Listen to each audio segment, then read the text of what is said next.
Cher public, chers auditeurs, chers camarades, bonjour à tous. Merci de me rejoindre dans le cadre de cette nouvelle vidéo qui va traiter de la tuerie en masse qui a eu lieu aux États-Unis par un jeune homme de 18 ans, un jeune blanc qui a tué 10 personnes, 10 noirs, voilà, un meurtre pour motivation raciste.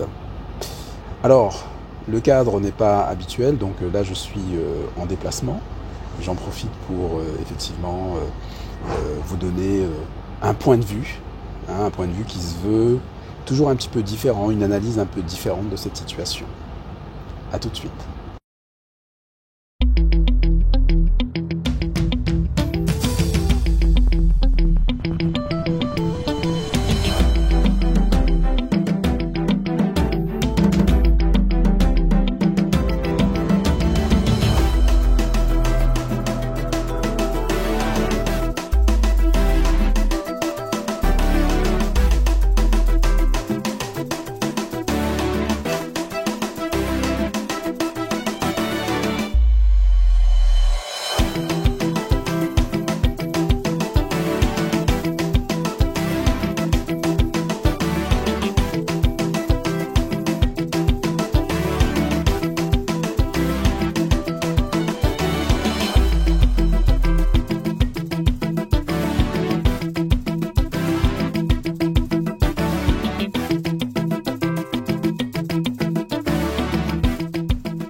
Alors, une énième fois, on assiste encore une fois un petit peu à la même chose. C'est-à-dire que bon, on a une personne qui, pour des motivations complètement racistes, va commettre un meurtre en masse. Combien de fois on a entendu ce genre d'histoire, combien de fois on a assisté à ce genre de drame? Aujourd'hui, il est temps de se pencher en fait sur les véritables motivations et les véritables raisons de ces massacres. Et bien sûr, n'oubliez pas de liker, de partager, de vous abonner si ce n'est pas encore fait.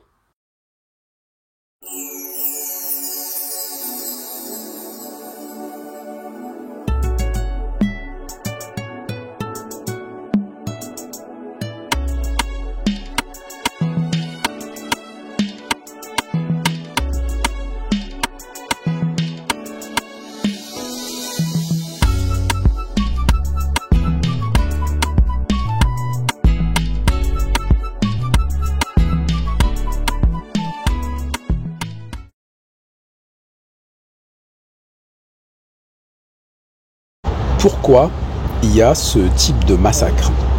On parle d'un jeune homme, on est choqué évidemment parce que l'âge de cette personne interpelle, mais ça n'étonne que les personnes qui n'ont pas compris comment fonctionne ce genre de système.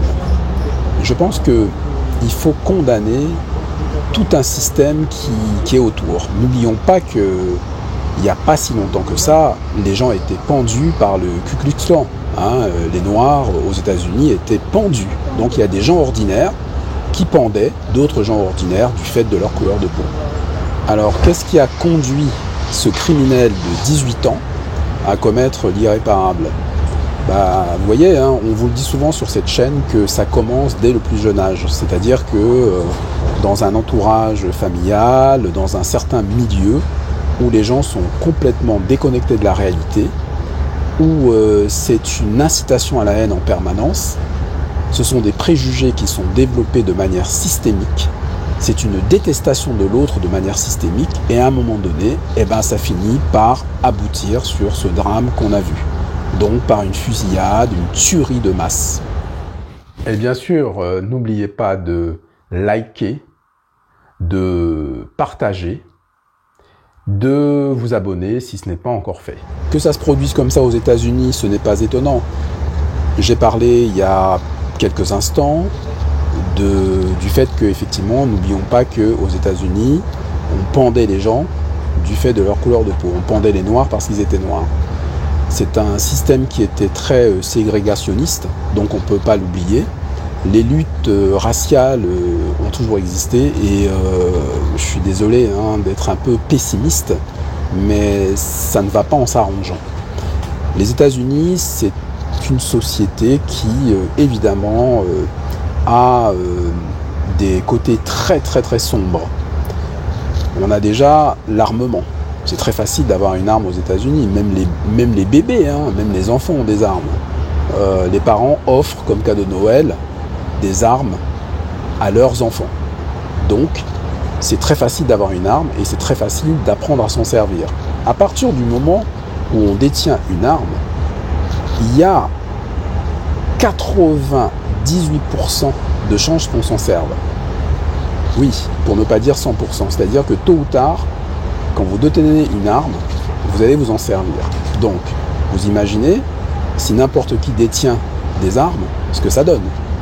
Donc c'est facile, effectivement, avec de telles armes, de faire des tueries de masse. La motivation raciste, quant à elle, elle est beaucoup plus profonde, elle vient de très loin. Elle dépasse même ce criminel de 18 ans. C'est un système, en fait, ce que je suis en train de vous dire, c'est que c'est un système qui fabrique des criminels, c'est un système qui fabrique des racistes. Donc à partir du moment où on ne change pas le système, où on ne répond pas au problème, où on ne répond pas au problème à la source, on aura toujours ce genre de choses. Alors la question qu'on peut se poser légitimement, c'est que est-ce que ce genre de choses peut se passer en France? Alors évidemment, la France, c'est pas du tout la même société. Et d'ailleurs, on ne peut pas comparer la France et les États-Unis, heureusement. Alors, en France, c'est pour ça que les amis, quand on vous dit qu'il faut vraiment faire preuve de discernement, c'est que nous devons mener une lutte pour une cause noble. C'est-à-dire, on doit avoir un certain comportement, avoir un certain mindset, ne pas non plus sombrer du côté sombre, si je puis dire. C'est-à-dire de se dire, ah bah écoutez, on est, discriminé, on est détesté, donc nous à notre tour on va discriminer et on va détester tout le monde. Parce qu'attention, encore une fois, même aux États-Unis, ce ne sont pas tous les Américains, évidemment, qui sont ségrégationnistes, ce ne sont pas tous les Américains qui sont racistes. Il y en a beaucoup trop, je suis d'accord avec vous, mais encore une fois, il faut savoir comment réagir, donc maîtriser justement son émotion, et puis faire parler sa raison. Depuis, sur cette chaîne, on n'arrête pas de vous dire que ce n'est pas parce que on aime nos propres gens qu'on doit détester les autres. Et effectivement, la solution, elle est vraiment là. C'est-à-dire que ce soit les blancs, les noirs, les gris, les jaunes, les rouges, tout ce que vous voulez, ce qui est très important, c'est une certaine éducation et des valeurs qui sont des valeurs humaines. Je pense qu'il y a beaucoup de gens sur Terre qui partagent des valeurs simples, des valeurs humaines. J'en ai croisé pas mal dans ma petite vie. J'ai eu pas mal d'expériences, j'ai voyagé dans le monde et j'ai vu dans le monde que quel que soit le pays dans lequel on se trouvait, il y avait des gens très très très bons et il y avait des gens très très très très mauvais. À partir de là, je pense que j'ai tout dit. Alors, c'est très intéressant d'en débattre et samedi on se posera vraiment beaucoup de questions par rapport effectivement à l'impact de tout ça, quelles sont les solutions qu'on doit amener à toutes ces problématiques. Et puis, il faudra aussi qu'on réponde à un certain paradoxe. Comment se fait-il à ce moment-là qu'il y ait de plus en plus de mouvements racistes, notamment quand on parle de mouvements racistes, on parle de l'extrême droite. Alors comment expliquer par exemple qu'il y ait un tel engouement, qu'il y ait eu un tel vote pour l'extrême droite, notamment aux Antilles?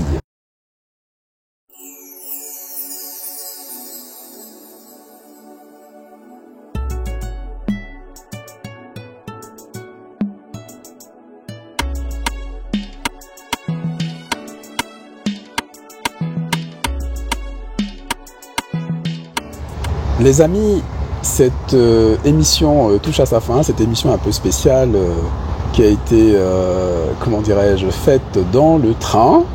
Et oui, puisque je suis en déplacement. Et on se retrouve samedi pour un live sympathique.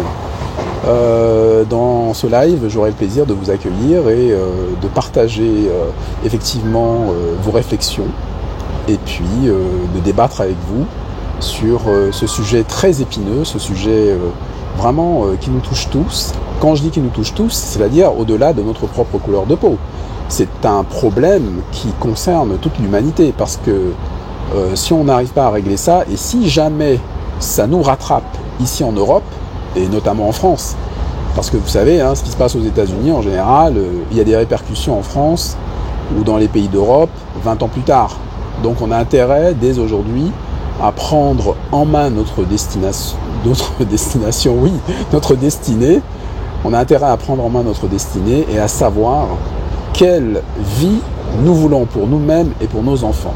Est-ce que nous aspirons au vivre ensemble, comme on aime bien dire, aux valeurs humanistes, tout simplement, puisque nous sommes des êtres humains, donc par conséquent on devrait avoir des valeurs humanistes, ou alors est-ce qu'on se dirige vers un affrontement ethnique, un affrontement racial entre les blancs, les noirs, les gris, les rouges, les jaunes, ou je ne sais encore quelle sorte d'espèce d'être humain.